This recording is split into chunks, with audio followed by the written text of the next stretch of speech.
다시 한번 22절 말씀을 한 목소리를 읽겠습니다. 우리 똑바로 우리 같이 한 목소리를 내면서 시작. 믿음으로 요셉은 유동시에 이스라엘 자손들이 떠날 것을 말하고 또 자기 뼈를 위하여 명하였으며. 아멘. 오늘은 믿음으로 죽음을 넘어선 사람 요셉이라는 제목으로 하나님 말씀 받겠습니다.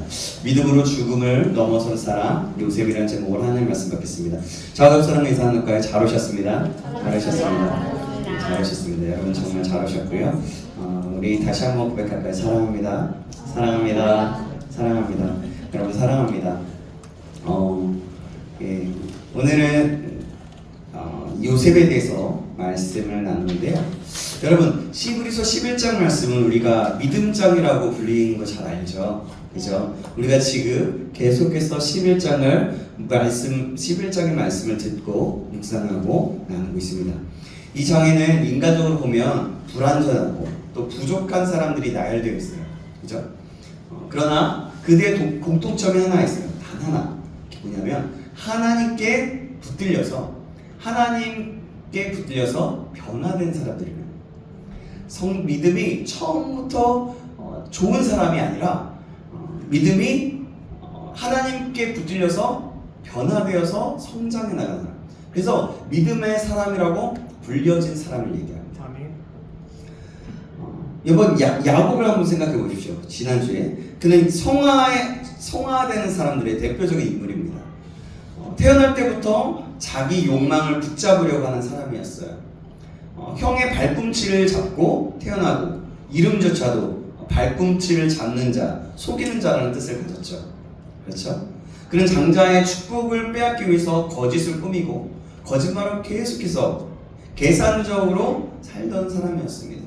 그러나 하나님은 그런 야곱을 포기하지 않으셨고 그를 만나주시고 그를 꺾으시고 새롭게 빚어가셨습니다. 만들어 가셨다는 거죠. 약복강에서 환도뼈가 부러지는 사건은 그 인생의 굉장히 중요한 전환점이 되었죠. 그날 밤 야곱은 자신이 아니라 하나님 없이는 살 수 없는 존재임을 깨달았습니다. 야곱은 완벽하지 않았지만 하나님께 붙들린 사람이었어요. 하나님은 절망 속에서 사람을 새롭게 만드시는 하나님이십니다. 오늘 우리도 마찬가지예요. 믿음은 한 번에 완성되는 게 아니에요. 성화는 시간 속에서 이루어지는 하나님의 작품이고 하나님이 이끄심입니다. 때로는 실패와 후회, 부끄러운 실수 속에서도 하나님은 우리를 포기하지 않으시고 다듬어 가시고 성숙하게 하십니다. 그러나 오늘 본문이 주목하는 인물은 야곱을 넘어서 요셉입니다. 성화라는 게 무슨 말인지 알죠? 점점 따라가서 예수님을 닮아간다는 것을 얘기합니다. 이따 좀 다른 부분들이 이 성화 부분에 대해서 영화에 대해서 나누려고 합니다. 어쨌든 야곱이 그렇게 성화의 인물이라면 요셉은 영화의 인물입니다. 그 구원론에 대한 그 조직신학적으로 보면 구원론이 있는데 이런 단어들이 있어요. 그래서 영화, 칭의 하면서 나중에 성화, 영화의 단계까지 있거든요. 성화가 하나님을 아까 얘기했죠. 예수님을 닮아가는 것. 하나님을 닮아가는 과정이라면 영화는 하나님께서 사람을 통해서 영광 받으시는 단계예요. 그러니까 이 인물을 통해서 요셉의 인물을 통해서 하나님 영광 받으시는 모든 사람들이 하나님을 인정했다라는 것들을 봤을 때 그게 영화라고 볼 수 있다는 거죠. 요셉의 인생은 바로 그 하나님의 영광을 드러내는 이야기입니다. 요셉은 어린 시절부터 하나님께 붙들린 사람이었어요. 하나님께서 주신 꿈을 가슴에 품고 살았습니다. 그 꿈이 뭐였습니까? 해와 달,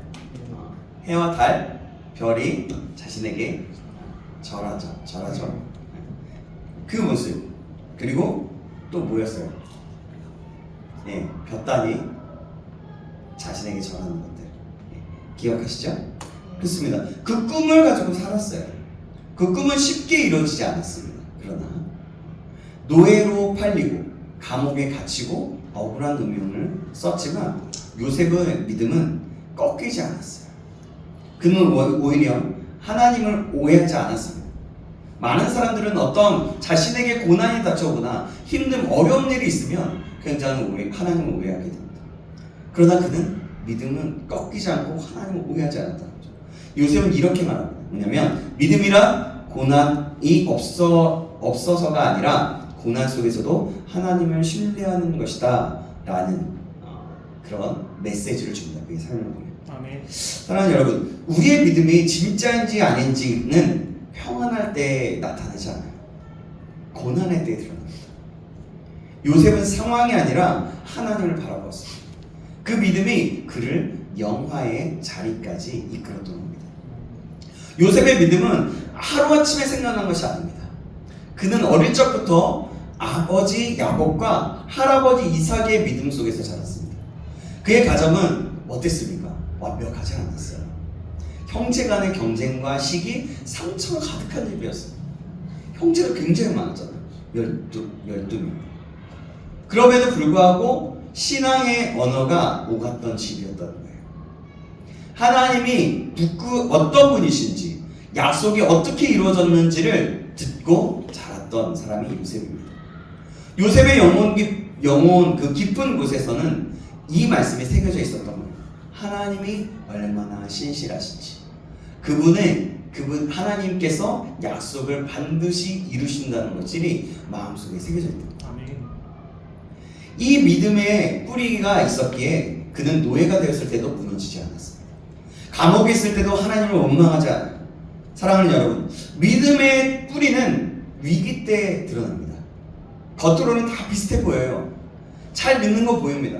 하나님을 찬양하고 막 눈물을 흘리고 막 찬양하다 그래요. 찬양하다 은혜 받았다고 막 그러고, 또 때로는 어떤 사람들은 막 춤을 추면서 찬양을 하기도 합니다. 또 뜨겁게 기도해요. 눈물을 흘리면서 기도해요. 근데 그때 그냥 평소 어떤 때 그때 그 부분도 믿음의 어떠한 모습의 한 형태이지만, 겉으로 보기에는 모든 사람이, 이곳에 있는 모든 사람이 똑같이 그런 일을 한다고 생각해도 다 속은 다르다. 폭풍이 올 때 믿음의 뿌리가 깊은 사람만이 버텨낼 수 있는 겁니다. 아멘. 요즘 시대는 빠르게 변합니다. AI 시대죠. 불확실한 경제와 또 흔들리는 인간관계 속에서 굉장히 불안한 가운데, 힘든 가운데, 어려운 가운데 살아갑니다. 요즘 부동산이나 또 요즘에 이 시대가 돌아가는 것들을 보면 너무나 참 이게 어떤 사람들에 의해 이것이 결정되지만 그것으로 인한 여파들이 너무나 많은 것들을 보게 돼요. 그러니까 그렇게 불안한 상황 가운데 있다는 거죠. 우리들도 마찬가지예요. 특히 여러분들, 청년들은 늘 불안함을 안고 살아갑니다. 그때 필요한 것이 단순한 열정도 중요한데, 단순한 어떤 열정이 아니라 신앙의 뿌리 깊음입니다. 신앙의 뿌리라는 거예요. 한 청년이 있었어요. 어릴 때부터 교회를 다녔어요. 그렇지만 대학 입학 후에 신앙이 점점 식어져 갑니다. 그 교회 대신에 모임, 예배 대신에 알바를 가고 하나님 대신에 현실이 우선이 되었어요. 예전에 이 비슷한 내용을 여러분들에게 나눴는데요. 그러다 어느 날 예상치 못한 큰 실패를 경험합니다. 그때 그 입에서 이런 고백이 나왔습니다. 뭐냐면 맨 처음엔 되게 싫었고 막 이러면서 그런 가운데 있지만 갑자기 이런 고백이 나옵니다. 마음이 이런 고백이 나오기 시작했다고. 그래도 하나님밖에 없습니다. 아멘. 그는 그렇게 해서 다시 예배 자리를 찾게 되고 예배를 회복하게 되고 하나님 앞에 머무는 사람, 믿음으로 나아가는 사람이 되었답니다. 사랑하는 여러분, 신앙의 뿌리는요, 어릴 때뿐만 아니라 지금 심을 수도 있어요. 오늘의 결단이 내일의 믿음이 되는 것입니다. 오늘 이 시간에 내가 내리는 결단과 행동 하나가 그 뿌리가 될 수 있다는 거죠. 아멘. 믿음이 될 수 있다는 겁니다. 여러분이 후배에게 또 자녀에게, 저와 여러분이 후배에게, 자녀에게, 또 동료에게, 그리고 교사라면 가르치는 학생들에게 이런 말을 해보는 겁니다. 하나님은 너를 사랑하시오. 하나님이 너와 함께 하신다. 그분은 너를 결코 절대로 포기하지 않으셔. 아멘.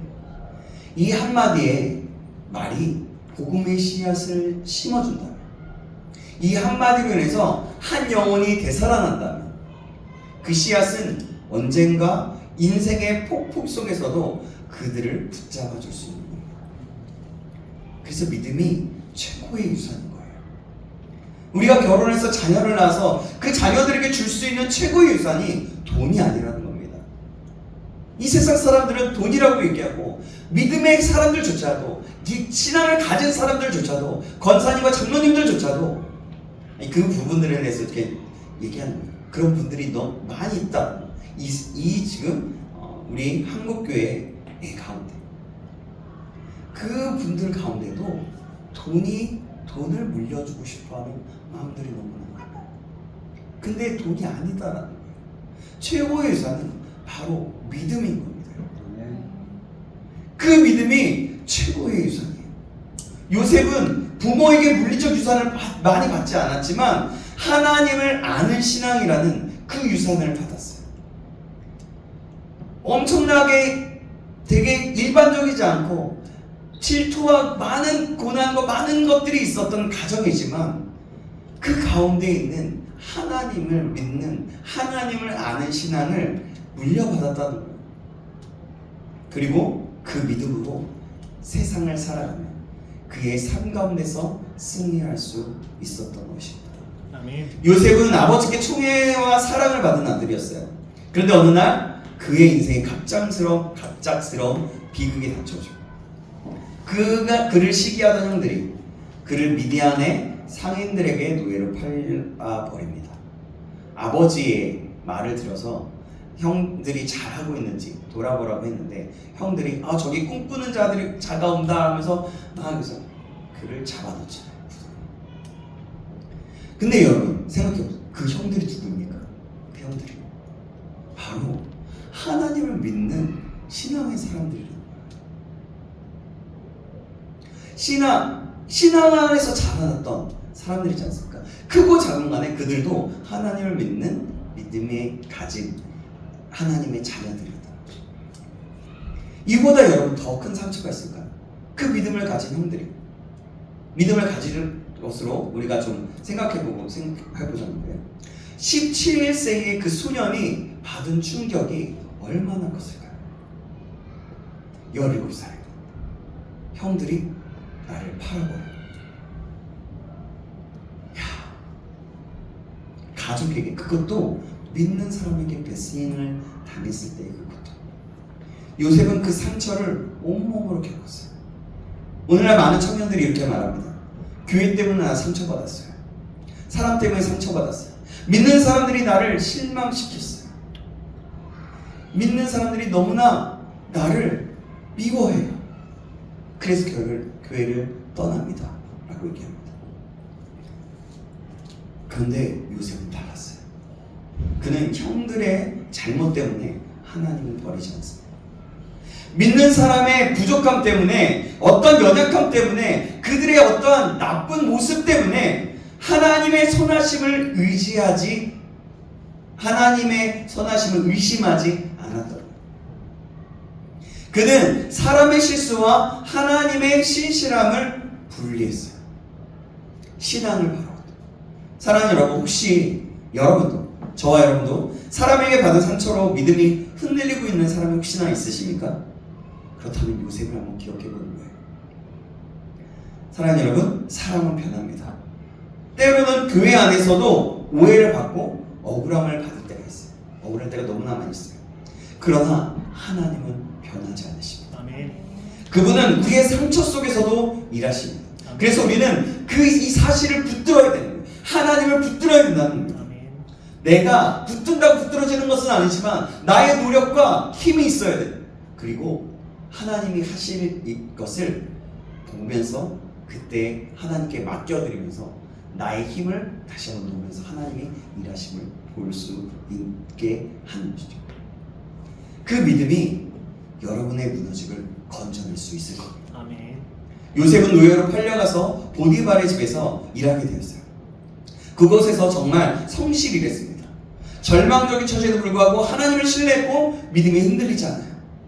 그러던 그에게 하나님께서 함께 하셨고, 그러니 요셉과 보디발의 집이 복이 임하게 됩니다. 그래서 보디발도 요셉을 인정하기 시작했고, 보디발은 요셉에게 모든 집의 업무를 맡겼어요. 그렇게 일을 하게 된 거죠. 조금씩 안정되어 가는 듯 하지만 또 다른 시련이 찾아옵니다. 보디발의 아내가 유혹하는 거예요. 우리가 너무 잘 알죠. 요셉은 성실하고 준수한 청년이었어요. 그리고 그 나이에 노예로 팔려가서 힘든 일을 도맡아 하고 있었습니다. 그렇다면 여러분, 친구도 없고 가족도 없으니 얼마나 외로웠겠어요. 얼마나 힘들었겠어요. 그런데 잘 꾸미고 부자이고 자신의 주인이 그 부인, 여자가 외모도 출중하다고 한번 생각해 보세요. 그런 여자가 유혹했다면 어떻겠습니까? 안 넘어가. 형제들 안 넘어갈 것 같아도 확신하지 마세요. 안 돼, 안 돼, 그러면 안 돼. 아니 여자이 흔들리잖아. 그러면 안 돼. 그러면 그래서 그 자리를 피하는 거예요. 성경은 보디발의 아내가 눈짓을 보내고 계속해서 이러는 거예요. 좀 이렇게 사랑스러운 하트 뿅뿅 아니면 뭐 좀 느끼하고 좀 약간 이런 위협적인, 전 못하겠어요 지금. 어쨌든 그런 눈빛으로 바라봤다는 거예요. 그리고 동침하자. 날마다 볼 때마다 졸라댔어요. 그래서 결국 요셉의 옷을 붙잡자. 그리고 늘어집니다. 외로웠던, 만약에 생각해보세요. 아무도 없어요. 가족도 없어요. 너무나 외로워요. 그런데 그렇게 옷을 잡고 늘어지고 매일마다 플로팅을 하고 매일마다 그렇게 한다면 여러분 어떻게 될까요? 그는 쉽지 않았을 거예요. 그런데 요셉은 당했습니다. 내가 어찌 하나님 앞에서 이 큰 악을 행하리까? 이렇게 말하면서 거절합니다. 요셉은 그 순간에 그것을 바라보지 않고 하나님을 바라보고 하나님을 경외하는 마음으로 그 자리를 피합니다. 하나님 앞에서 정직함을 택하는 거예요. 그 결과 어땠습니까? 요셉에게 거절당한 그 보디발의 아내는 요셉이 자신을 강간하려고 했다고 음해하고 누명을 씌우죠. 그래서 결국 감옥에 들어가게 됩니다. 또 감옥에 들어가요. 여러분 생각해 보십시오. 이때 얼마나 억울했을까요? 최선을 다해서 그 집에서 일했고 그렇게 충성했는데 결과가 감옥입니다. 절망적이지 않을까요? 하나님을 충분히 원망할 수 있었던 상황입니다. 아니 오히려 요셉만큼 하나님을 원망할 수 있는 구실을 찾기 너무나도 좋은 사람이라는 요셉을 보면, 그러나 요셉은 이때에도 하나님을 원망하지 않습니다. 하나님은 그 감옥에서도 요셉과 함께 하십니다. 보디발의 집이 아니라 감옥이었지만 하나님의 임재가 요셉에게는 복이었던 거예요. 하나님이 나의 복이고 하나님이 나를 살릴 수 있다라는 것을 알았다는 거죠. 사랑하는 여러분, 우리에게도 이해할 수 없는 고난이 찾아올 때가 있습니다. 그때 믿음이 흔들리지 않으려면 대체 왜 나한테 이런 일이 일어날까가 아니라 지금 이 상황에서 나와 함께하는 그 존재가 누구인가? 누가 나와 함께하는가를 돌아봐야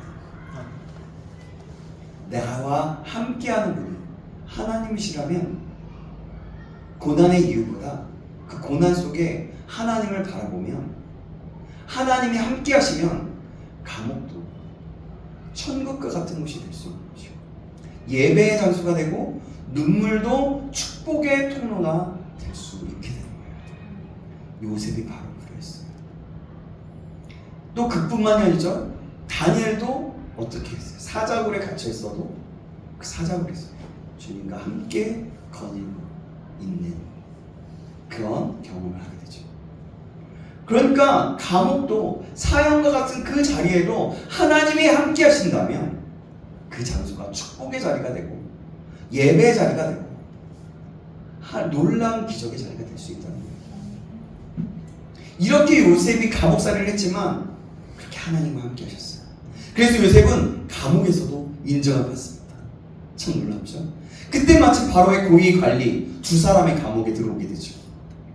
요셉은 그들의 시중을 들게 되었고 그들의 꿈을 꿨는데 한날 같은 날 그들의 꿈을 해몽해 주죠. 요셉의 해몽대로 한 사람은 처형을 당했고 다른 한 사람은 복직되게 되었습니다. 그러나 그 복직된 관원장은, 술 맡은 관원장은 요셉을 위해 애써 주겠다는 말을 약속했는데 잊어버리고 말아요. 어느덧 요셉의 나이가 30세가 돼요. 요셉은 인생의 가장 좋은 시절을 감옥에서 썩고 있었습니다. 이쯤 되면 여러분 절망하며 내 인생 포기해야지 이러지 않을까요? 하나님은 원망할 만도 해요. 그런데 요셉은 그렇게 하지 않아요. 요셉은 참으로 아름다운 믿음, 참된 믿음을 가졌습니다. 어느 한순간도 그렇지 않은 때가 없었던 그런 거룩한 사람이었어요. 그러니까 누가 뭐래도 어떤 환경에서도 처해서도 그의 믿음은 흔들리지 않고 하나님을 향한 신뢰가 변함이 없었어요. 요셉은 그 애굽의 총리가 되었을 때 세상의 그 부귀영화를 마음껏 누릴 수 있는 위치에 있었습니다. 그러나 그는 결코 그곳에 마음을 두지 않습니다. 요셉이 바라보는 것은 애굽의 금과 보석이 아니라 부자와 같은 어떤 이 나라가 아니라 하나님께서 조상 아브라함에게 약속하신 가나안 땅이었어요. 요셉은 애굽의 그 궁전 안에서도 하나님의 약속을 바라보면서 삽니다. 그가 마지막에 이렇게 얘기해요. 하나님이 반드시 너희를 돌보시리니 너희는 내 해골을 메고 여기서 나가라 라고 말하는 것은 단순한 유언이 아니에요. 오늘 본문 22절에 나오는 내용입니다. 그것은 믿음의 고백이자 예언이었어요. 그의 삶의 그 마지막 장면은 화려한 애굽의 왕궁이 아니라 장래의 약속을 향한 믿음이었습니다. 그는 죽음조차 믿음으로 맞이했던 거예요.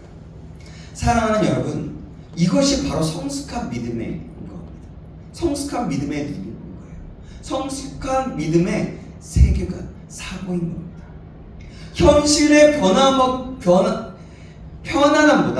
하나님의 약속을 바라보는 눈이라는 거죠. 우리의 삶 속에서도 때로는 눈앞에 현실이 너무나 커 보이는 경우가 너무나 많아요.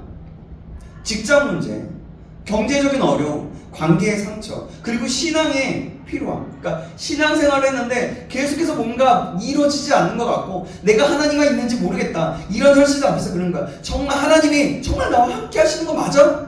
그런 의문이 들 때도 있어요. 그러나 요셉은 이렇게 말하는 거예요. 나는 죽지만 하나님은 살아계신다. 아멘. 나는 떠났지만 하나님의 약속은 영원하다. 아멘. 그의 믿음은 죽음을 넘어섰던 거예요. 죽음이 끝이 아니라 믿음의 완성으로 들어가는 문임을 보여줬던 겁니다. 아멘. 오늘 우리가 기억해야 될 것이 있습니다.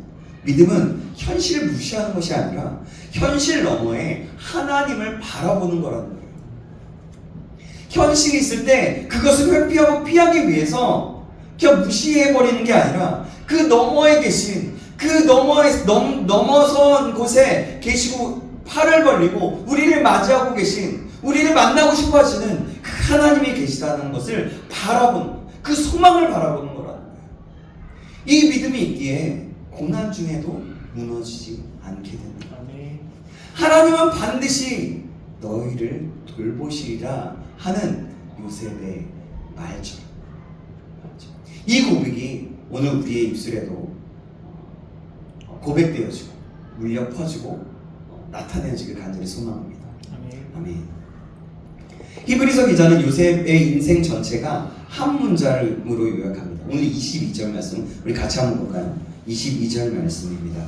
22절 말씀 같이 한번 읽겠습니다. 시작! 믿음으로 요셉은 임종시에 이스라엘 자손들이 떠날 것을 말하고 또 자기 뼈를 위하여 명하였으며 아멘. 아멘. 이 말씀은 또 창세기에도 나오는데요. 어찌됐든 아까 하나님 반드시 너를 돌보실 것이라는 말은 창세기에 나옵니다.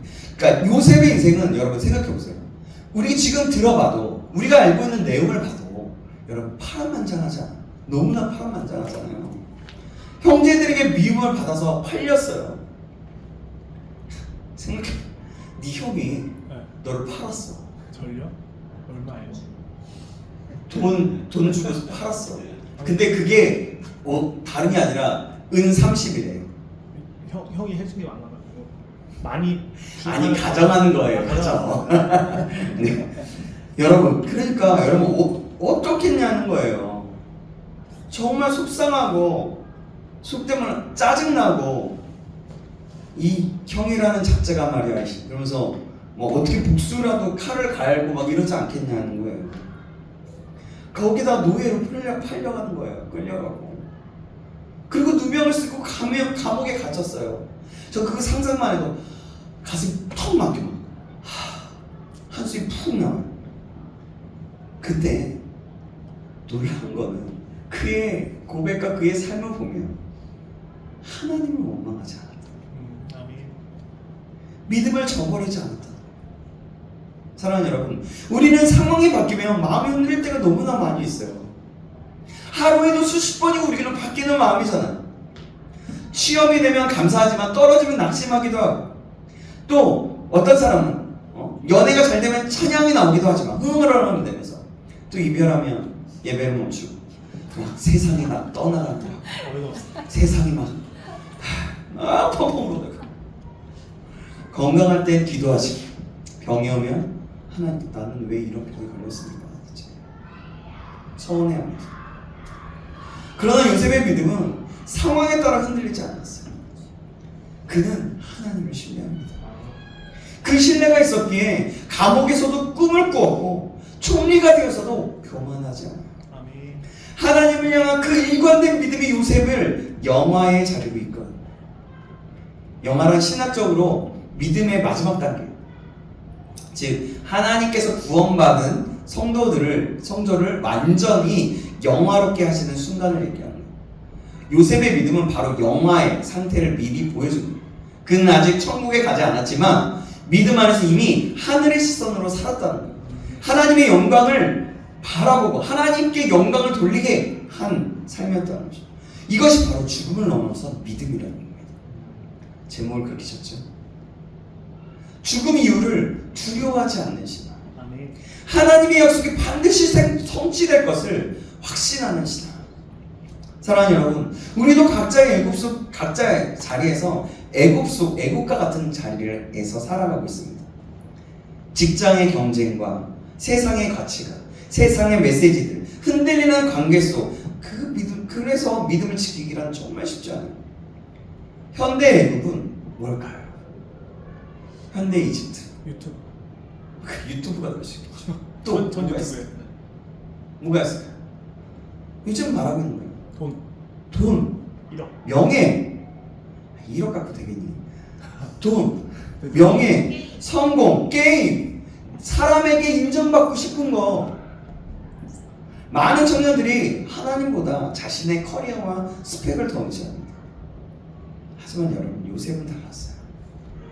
그는 하나님이 나와 함께 하신다는 단 한 문장으로 인생을 살았던 거예요. 요셉의 인생은 늘 이 말로 요약합니다. 창세기 39장 2절에 이렇게 말씀합니다. 여호와께서 요셉과 함께 하시면 그가 형통하였노라. 아멘. 형통하였노라. 한 교회에 청년이 있었어요. 그는 직장 내에서 신앙 때문에 많은 조롱을 받았습니다. 주일마다 교회를 가냐? 그렇게 믿어봤자 뭐가 달라지냐?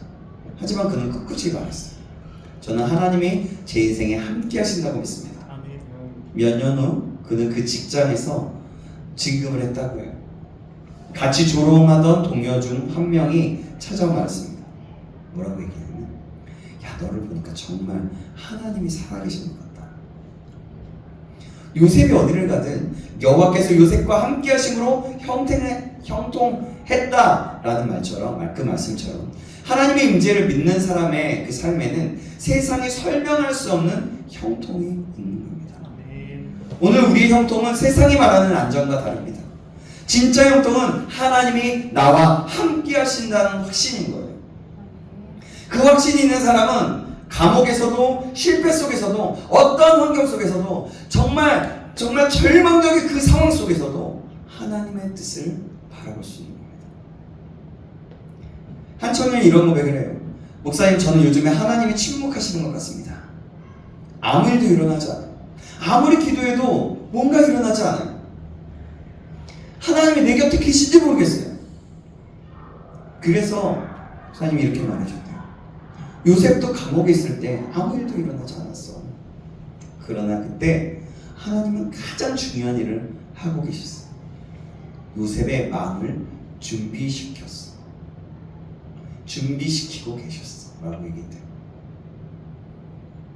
하나님은 지금도 여러분의 인생을 준비시키고 계신 줄 믿습니다. 아멘. 비록 아무 일도 없는 것 같을 때 하나님은 여러분 안에서 가장 깊은 믿음을 하나씩 세워가고 계십니다.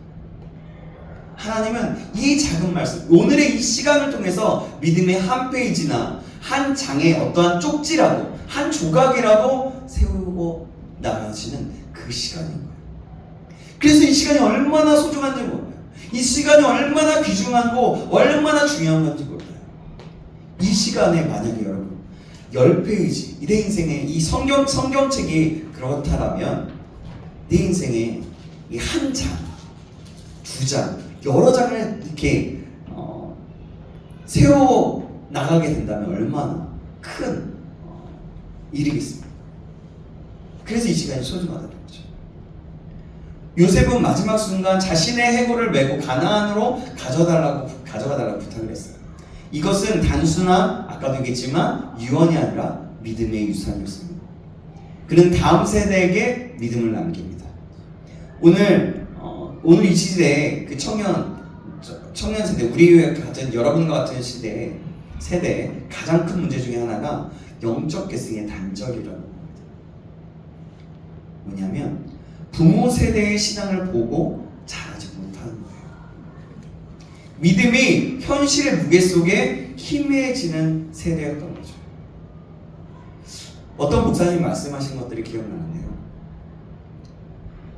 지금 다음 세대의 문제는 우리 기성세대의 책임이다.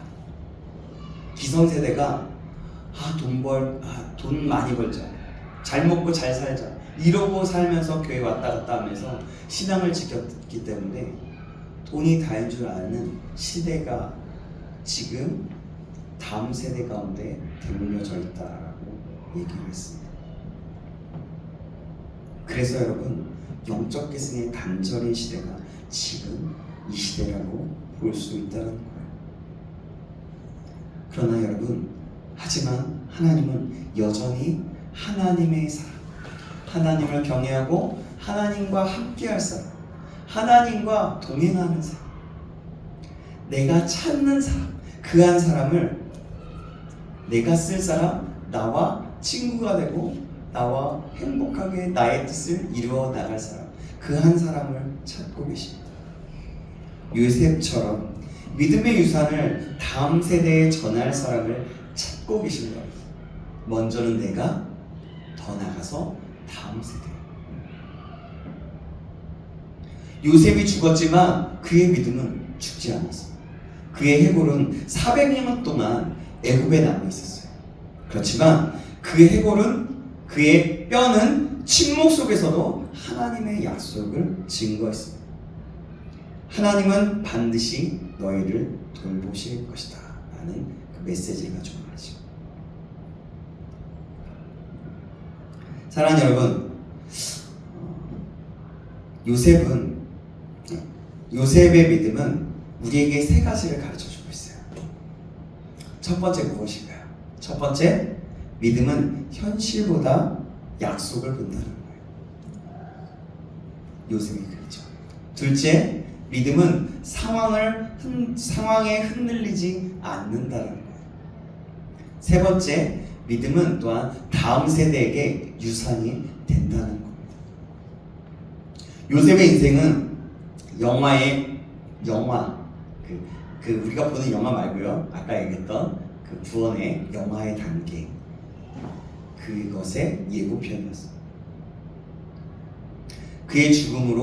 그는 죽음으로 끝나지 않고 그의 믿음은 다음 세대를 넘어서 오늘 우리에게까지 이렇게 이어지고 있습니다. 창세기에 또 히브리서 11장에 또 많은 것에서도 말이죠. 우리의 삶도 마찬가지입니다. 우리가 믿음으로 살아간다면 하나님은 우리의 인생을 통해서 다음 세대를 살릴 것입니다. 요셉의 해골이, 요셉의 뼈가 가나안에 묻혔을 때 하나님은 약속의 완성을 이루셨습니다. 그처럼 여러분의 믿음의 여정 끝에도 하나님은 반드시 약속을 이루실 것입니다. 우리 각자를 향한 하나님의 약속은 분명히 있습니다. 그것을 알고 그것이 무엇인지 모른다면 하나님 앞에 구하고 소망하면서 그 하나님이 나에게 주시는 약속에 대해서 소망하면서 끝까지 붙들고 나아가시면 우리가 그렇게 가다 보면 하나님은 분명히 나를 통해서 약속하셨던 것이 무엇인지 분명히 알게 하실 겁니다.